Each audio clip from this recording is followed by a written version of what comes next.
And some breaking news out of Hollywood. People magazine reports Oscar-winning actress Diane Keaton has died. Keaton shot to fame in 1972, starring in The Godfather. She also collaborated with Woody Allen in Annie Hall. Trust me, that's all I can tell you about my business. Those were the final fragile words from Diane Keaton, the woman who turned eccentricity into elegance, humor into armor, and solitude into an art form. On the morning of October 11th, 2025, Hollywood woke to the kind of silence that felt impossible. The city that never sleeps seemed to pause, as if even the lights on Sunset Boulevard dimmed in mourning. At 79, the legendary actress of Annie Hall and The Godfather was gone. But what unsettled everyone most wasn't the loss. It was what she'd whispered before leaving. "It seems like those men. They hollowed out my soul." Her confession rippled through headlines and hearts alike. The woman who made the world laugh with her awkward grace and brilliant wit had died speaking about heartbreak, not triumph. Diane Keaton had lived surrounded by fame, genius, and men who adored her: Pacino, Allen, Beatty, Reeves. Yet she never walked down an aisle, never wore a wedding band, never shared her last name with anyone. "I chose freedom," she'd once said, "because love is sometimes a prison." Tonight we look beyond the glamorous photos and sharp hats. We enter the quiet corners of her life, the rooms filled with old scripts and framed memories, the places where laughter once echoed but now sits still. Was Diane's solitude a scar left by love, or a conscious rebellion against it? Behind the charm and laughter lay a woman who dared to live without belonging to anyone.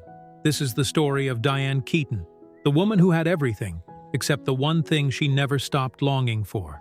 A small wooden house stood on a sunny Beverly Hills street, its garden filled with lavender and soft golden light. Inside, time seemed to stand still. The walls carried black and white photographs, her childhood in Santa Ana, candid moments from Annie Hall, and a blurred shot of her and Al Pacino on the Godfather set. This was where Diane Keaton spent the last 30 years of her life, not in the glitter of premieres, but in the stillness of memory. It was here, one quiet afternoon, that a young journalist asked her the question everyone had wondered for decades. Why had she never married? Diane smiled, a shy, crooked smile that recalled the 25-year-old who'd once taken Hollywood by storm. Her silver hair caught the light, her voice soft but laced with years. She didn't answer immediately. Instead, she gazed out the window at the lavender swaying in the breeze, as if waiting for permission from her past. "I have loved," she finally said, "loved so deeply that I could not love anyone else. Perhaps that's why I never married." The reporter, suddenly aware of the weight in the room, said nothing. He watched her fingertips trace the rim of a cold teacup, tiny movements holding decades of emotion. Diane stood, reached for a worn brown notebook on her bookshelf, and placed it on the table. "Everything I ever wrote about him is in here. I once thought of burning it," she whispered, "but I couldn't. Some things, if erased, mean erasing part of yourself." Sunlight washed her face, revealing the fine lines of time, the gentle price of having lived fiercely. For a moment she chuckled, a soft, wistful laugh that felt like an echo from her youth. "I don't regret loving," she said, "only that I couldn't hold on longer." That afternoon the air carried an invisible presence, the ghost of a man who had once defined her, and perhaps unmade her. His name would soon emerge: Al Pacino, the fire she could never forget. The story of Diane Keaton and Al Pacino began in the half-lit haze of The Godfather, set in 1971. She was 25, radiant, quick-witted, hiding shyness behind that curious laugh that made every man lean closer. He was 31, a New York stage actor with dark eyes that seemed to carry whole tragedies inside them. When their characters, Kay Adams and Michael Corleone, exchanged vows on screen, something invisible was sealed off it. In those endless hours of rehearsals, Diane found herself waiting for Al to look at her between takes, and when he finally did, it felt like standing under a spotlight. By the time The Godfather Part 2 rolled cameras 3 years later, fiction had become reality. Their chemistry, part tenderness, part danger, spilled out of the frame.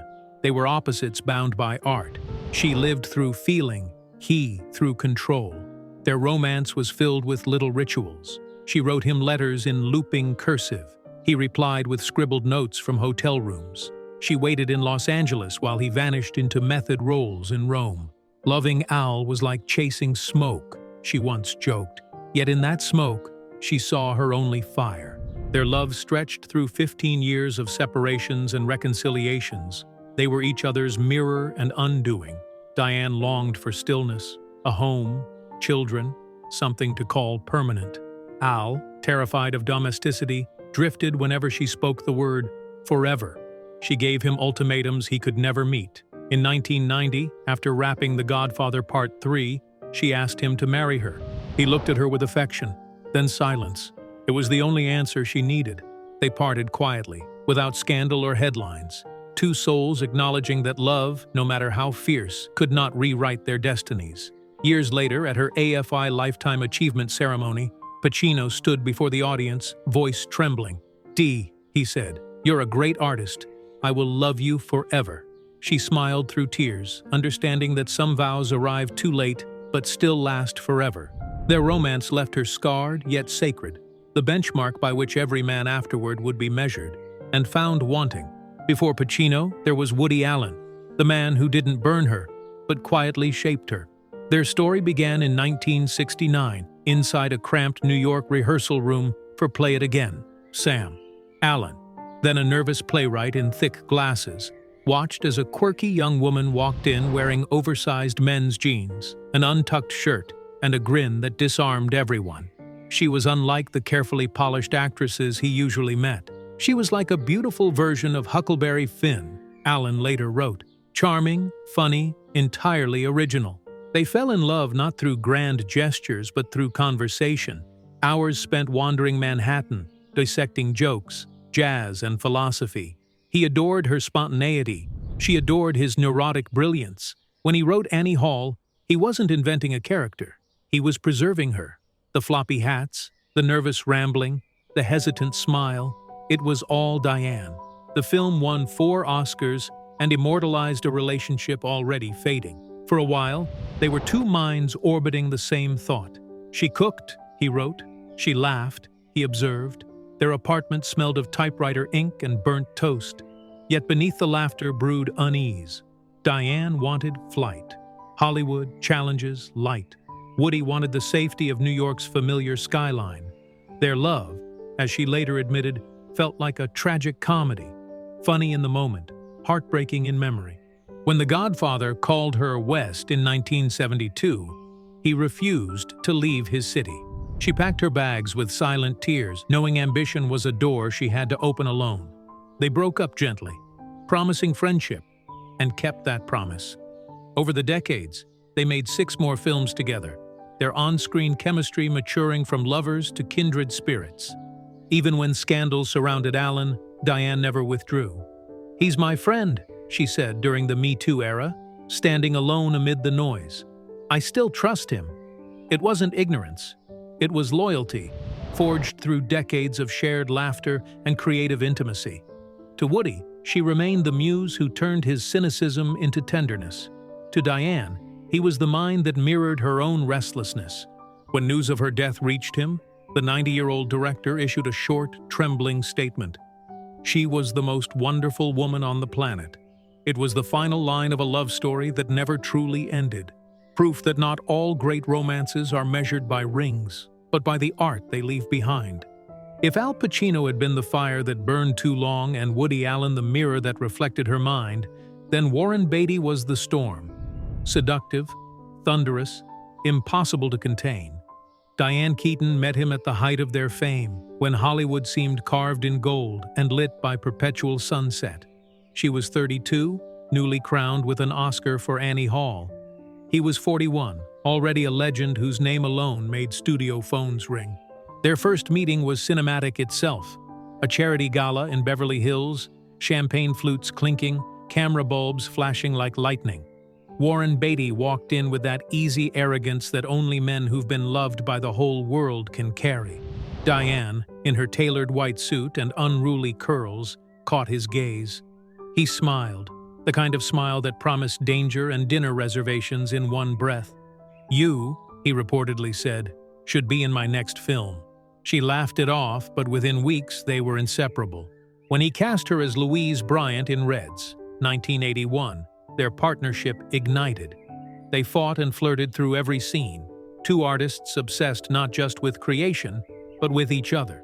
The set became their battlefield and their honeymoon suite. Beatty directed with tyrannical perfectionism. Keaton countered with stubborn brilliance. One moment they'd be screaming about lighting cues, the next they'd be wrapped in each other's arms, whispering apologies. He challenged her every instinct, she forced him to feel. But love with Warren was never peaceful. His phone never stopped ringing. Ex-lovers lingered like perfume. Julie Christie, Natalie Wood, countless others. Diane, fiercely independent, tried to ignore the shadows that trailed him. "He made me feel like the heroine of an epic," she later said, and also like a footnote. For 5 years, they danced between passion and exhaustion, breaking up and reconciling so often that friends stopped keeping count. Still, there were moments of startling tenderness. Once, terrified of flying, Diane refused to board a plane for a premiere. Warren, already across the country, caught a red-eye back to LA just to hold her hand through the flight. "He stayed for one trip and left on the next," she recalled, laughing. That was Warren. Intense, fleeting, magnificent. When he proposed, she hesitated. Marriage felt like the final act of a film she didn't want to end.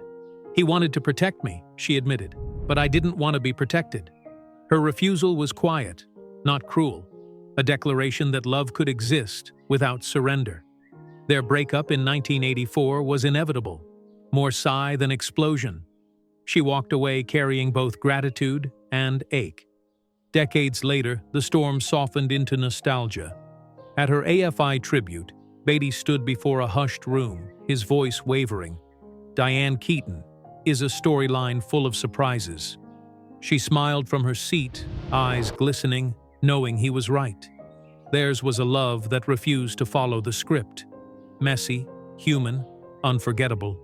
And though she once turned down his ring, she never denied that a part of her heart would forever belong to him. By the early 2000s, Diane Keaton's romances had become legend, each one brilliant, each one bruising. Then came Keanu Reeves, and for a brief, luminous moment, the universe seemed to give her one last chance at something new. They met on the set of Nancy Meyers' Something's Gotta Give, 2003, where Diane, 57, played the sharp-tongued playwright Erica Barry, and Keanu, 38, the charming young doctor who falls for her. On-screen, their chemistry was undeniable. Off-screen, it was disarming. Keanu had that rare gentleness Hollywood rarely permits men to keep. Quiet, shy, grieving the losses of his girlfriend and sister, he carried an invisible sadness that Diane recognized instantly. Between takes, they'd linger by the catering table, laughing about jazz, dogs, and bad handwriting. Crew members whispered that their banter didn't end when the cameras stopped. Diane, usually guarded, found herself smiling again. Really smiling. After the film's release, rumors swirled. Keanu had broken up with his girlfriend, and Diane was spotted leaving his Los Angeles home late at night. The tabloids called it scandal. Those who knew her called it healing. Friends said she hadn't been that alive in years. They shared late dinners at little-known cafes, long drives along Mulholland, and quiet evenings watching old movies at his place. He reminded her of youth, one confidant recalled, but without the pain. Still, Diane's insecurities whispered louder than any gossip column. "No one wants to see me with someone that young," she confided in a friend. She joked about it on talk shows, using humor as armor. "I'm old enough to be his babysitter." But behind the laughter was fear, the fear of being laughed at, of love turning her into a headline again. Keanu, deeply private, was patient but distant. He admired her intellect, her humor, but he carried grief like a locked door she could never open. When she once teased, "Maybe I'll marry you, Keanu. You seem safe," he smiled faintly, then pulled away. For him, marriage was a ghost. For her, it was a wound that still ached. Their brief romance faded quietly, like the closing credits of a film both were afraid to finish. In later interviews, Diane spoke of him with fondness. "Keanu loved me deeply," she said. "Not forever, but deeply." It was perhaps the most honest kind of love she'd ever known. Fleeting yet pure, free of games, free of expectation. For Keanu, it was admiration. For Diane, a farewell. After him, she stopped searching altogether. She had reached a calm after decades of emotional storms. In her journals, she wrote, "I think I've finally learned how to love without needing to be loved back." When Keaton died in 2025, Keanu was filming abroad. A reporter asked if he'd like to comment. He paused, looked down, and said only, "She was light, that was all." 2 words that said everything. Before Diane Keaton became the woman Hollywood couldn't define, she was just Diane Hall from Santa Ana, a dreamer with long hair and second-hand boots, chasing Broadway auditions with nothing but hope and stubbornness. Long before Annie Hall, there was Robert Lesser, a young musician who matched her laughter beat for beat. They met in New York in the 1960s, when rent was cheap and the world still felt wide open. They shared Chinese takeout on fire escapes, argued about Bob Dylan lyrics, and kissed under the rain like kids in a movie. "We were broke," she later said, "but that was when I felt richest." Robert was her first love, sincere, fleeting, and full of youth's reckless optimism. But life, as always, moved faster than promises. Diane's career began to take off, and the stage demanded more than any man could give. When she left for Broadway, Robert stayed behind, waving from the steps of their tiny apartment, unaware it was goodbye. Then came Ed Ruscha, the enigmatic pop artist of Los Angeles, all cigarettes and abstract canvases. Their relationship lasted only a few months, but it opened a window into Diane's deeper sensibilities, her fascination with visual beauty, imperfection, and melancholy. "He painted emotions the way I tried to act them," she once wrote in her diary. Even her brush with Steve Jobs in the early 1980s hinted at something extraordinary, a brief intellectual spark between 2 people who valued independence more than intimacy. They met through mutual friends in Silicon Valley, and Jobs, in his quiet, obsessive way, told friends afterward, "She's the most interesting woman I've ever met." Diane later admitted she admired his intensity, but sensed a loneliness too similar to her own. These early loves didn't end in heartbreak. They simply dissolved, leaving behind lessons instead of scars. Each man reflected a version of Diane, the romantic dreamer, the intellectual explorer, the restless artist. By the time she turned 40, she had stopped chasing connection and started building a world within herself. Those youthful romances became the silent chapters between her famous love stories, smaller flames that kept her heart alive, even as Hollywood tried to freeze her in legend. "Maybe I was never meant to belong to anyone," she once said.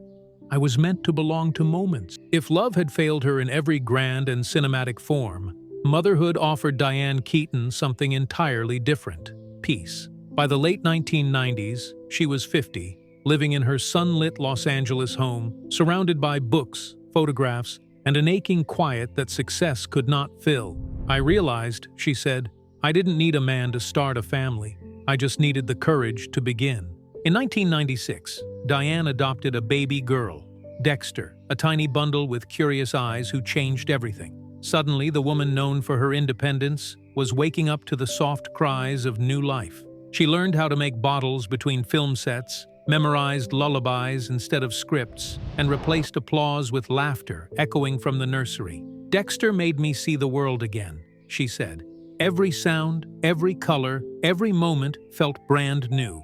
5 years later, she expanded her family, adopting a baby boy named Duke. At 55, while most stars were chasing roles or retirement, Diane was learning how to raise a son, patient, protective, and playful.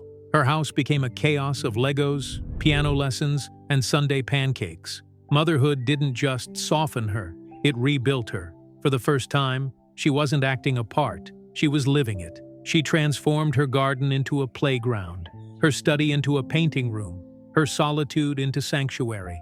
Friends described her as calmer, grounded, and joyful. In interviews, she said, "Having children is the most important thing I've ever done. They saved me from myself."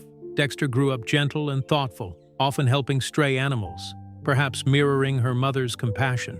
Duke inherited Diane's artistic side, dabbling in photography and music. They became her universe. She was no longer the lonely woman in a Hollywood mansion, but the heart of a home filled with warmth and laughter. Still, Diane's motherhood was never about replacing love.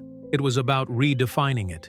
She told a friend, "I didn't adapt to fill a void. I adapted to expand what love could mean.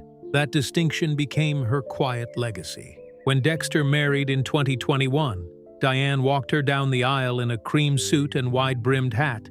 No veil, no tears, just pride. Duke stood beside them, grinning. In that moment, Diane was everything she'd ever wanted to be: strong, loved, and free. Her children were her life's final act, not the closing scene of a lonely woman, but the rebirth of one who finally understood love in its purest form. Through them, she found what no man had given her: a reason to stay. In her final decade, Diane Keaton lived quietly in her Beverly Hills home, a white, sun-filled haven that overlooked gardens of lavender and olive trees. The house had a heartbeat of its own: creaking wooden floors, old jazz records spinning in the background, and dogs padding between stacks of books and half-finished art projects. It was the opposite of everything Hollywood stood for: unpolished, intimate, alive. Friends who visited said she had a way of filling silence with warmth. Mornings began with coffee on the porch, a sketchbook in her lap, her glasses perched crookedly as she jotted down ideas for stories she would never publish. The phone rarely rang. When it did, it was usually from her children or from Al Pacino, checking in, the way old souls do when they still share invisible threads. She often spoke about love, but not with bitterness. "I'm not lonely," she told a reporter in one of her last interviews. "I just don't have the courage to begin again." It wasn't self-pity, it was peace. For a woman who had spent a lifetime giving her heart to men who couldn't hold it, she had finally turned that love inward. She was content, tending her garden, walking her dogs, laughing with her daughter over burnt toast. On her nightstand sat a framed photograph: Diane and Al Pacino on the Godfather set, both smiling under harsh studio lights. The edges of the photo had faded, but the affection had not.